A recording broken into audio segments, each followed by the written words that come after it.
ఒక లైఫ్ గురించి మనం మాట్లాడుకోవాలంటే బీయింగ్ లైఫ్ మనుషుల గురించి లేదా ఒక లైఫ్ గురించి మాట్లాడుకోవాలంటే మనం ఒక స్టేషన్‌లో టికెట్ తీసుకుంటాం. రైల్వే స్టేషన్‌లో ఎళ్లి టికెట్ తీసుకొని, మనం ఇంకో ఊరికెళ్ళాలన్నమాట. ఇంకో ప్రదేశం ట్రావెలింగ్ కోసం మనం టికెట్ తీసుకుంటాం.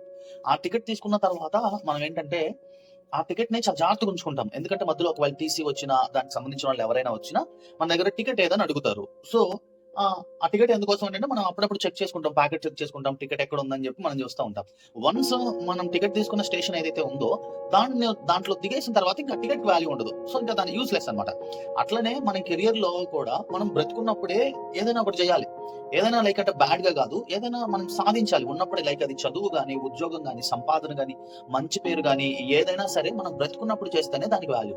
మనం పోయిన తర్వాత ఏమి చేయలేము. ఆ టికెట్‌ని ఎలాగైతే పడేస్తారో, మన లైఫ్ కూడా అలానే ఉంటదని నేననుకుంటున్నా.